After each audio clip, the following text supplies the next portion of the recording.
Halo, jumpa lagi dengan saya Mas Agus Darmaji di seputar finance. Di chapter kali ini saya akan membahas tentang Bank Dunia Akhirat ya, Bank Dunia Akhirat. Wah, ini unik nih. Biasanya saya bahas tentang mobil, finance dan lain-lain, tapi ternyata finance kan banyak karena artinya kan luas. Nah, ini Bank Dunia Akhirat.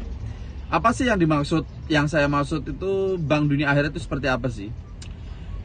Sebenarnya kunci dalam dunia, kalau menurut saya ini ya, dalam dunia hidup kita sampai ke akhirat, yaitu orang tua kita, terutama ibu kita. Makanya kita pernah dengar kalau nama ibu kita itu disebut sampai 3 kali ya, ibu-ibu baru bapak. Nah, makanya aku bilang itu adalah Bank Dunia. Maka buat teman-teman yang masih punya orang tua, sayangilah orang tua ya, manjakanlah dia, berbaktilah kepada mereka, karena itu benar-benar Bank Dunia. Kenapa aku bilang Bank Dunia? Ya, kamu lagi kena masalah, kamu pulang ke rumah, kamu minta doa ke ibu bapakmu, insya Allah ada rezeki. Ya toh, kamu tahu gak alasan kenapa para ABG yang sekarang itu masih jomblo, pengangguran, alias miskin? Ya toh, ya karena mereka mungkin dia durhaka dengan orang tuanya. Mungkin dia nggak sayang sama kedua orang tuanya. Mungkin dia menganiaya orang tuanya. Nah, ini pesan buat ABG, para ABG ya. Selama kamu itu masih miskin, selama kamu itu masih belum bisa kerja, selama kamu itu belum bisa cari duit sendiri, ya toh, alias kamu itu payah, ya toh, belum punya istri, mintalah doa orang tuamu. Jadi kalau rumusnya itu seperti ini, orang tua itu adalah Bank Dunia Akhirat. Allah Subhanahu Wa Taala itu saya ibaratnya ATM-nya atau PIN-nya. Ya kan, ridhonya Gusti Allah itu tidak akan turun tanpa ridhonya kedua orang tua, tanpa ridhonya sang ibu.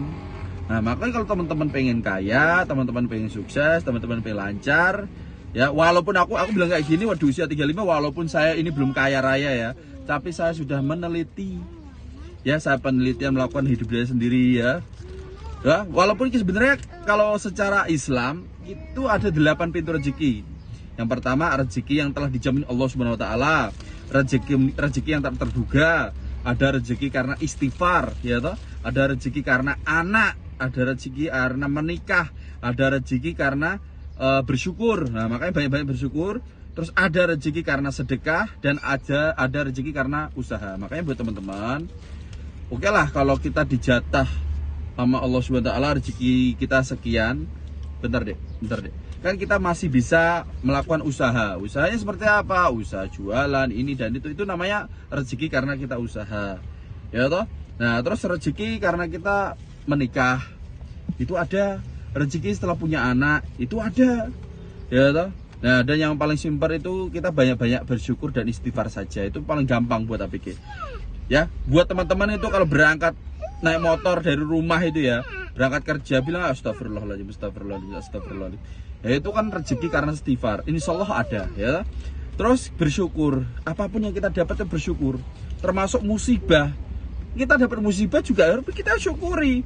Jangan dibilang, oh saya dapat musibah kayak gini, ya Allah aku bawa musibah. Ada kayak gitu ya. Percaya dah, yang namanya musibah belum tentu musibah. Buktinya seperti ini. Dulu saya kerja di salah satu finance ya, dan saya dipecat. Saya punya jabatan head waktu itu. Saya gak punya masalah apa, dipecat. Sakitnya minta ampun. Ternyata apa? Dipecatnya saya itu mau dinaikkan derajat saya. Ini insya Allah ya. Artinya katakanlah saya hanya digaji. Ini contoh. Saya hanya digaji 3 juta nih di tahun itu. Di finance itu ternyata setelah dipecat saya menjadi punya 15 juta. Itu gaji waktu saya masih karyawan. Nah ini contoh yang harus disyukuri, bahwasanya rezeki musibah juga harus syukuri. Nah makanya ini buat teman-teman, buat saya kenapa kok bikin video hal kayak gini, karena saya lihat teman-teman yang banyak mengeluh, tapi saya lihat tingkah lakunya. Ya, banyak teman saya yang seusia saya itu belum nikah, belum juga punya kerjaan. Dia kerja dimanapun tidak bisa dan lain-lain. Makanya aku bilang buat teman-teman, cobalah perbaiki diri kalian. Insya Allah nanti teman-teman akan mendapatkan jodoh. Ya, kuncinya dunia akhirat itu hanya di orang tua. Jadi kalau teman-teman masih punya orang tua, disayang ya. Benar disayang ya, mumpung masih ada. Jadi bersyukur sebenarnya kalau kita masih punya orang tua, bersyukur. Terutama ibu. Ya, jadi ibu itu harus kita sayangi, kita bakti, kita bikin seneng lah. Ya, jangan bilang aku harus buka ke motor, tak amu kabeh abung main lah. Itu salah. Wah, aku rak nikah-nikah gor-gor mak kakek milah-milah ndak. Itu salah ya. Ya. Tetap di seputar Venan. Sorry, ini sedikit channelnya beda lagi, tapi saya rasa harus ya, karena ada yang tanya ya. Kenapa temanku datang ke rumahku itu tanya, menurutmu gimana sih Bang Agus, biar caranya kita bisa dapat jodoh cepat ya, katanya gitu. Kebetulan dia umurnya udah 34, belum nikah ya. Dia teman sekolah aku dulu ya, sedang saya 35. Dah gitu lah seputar Venom.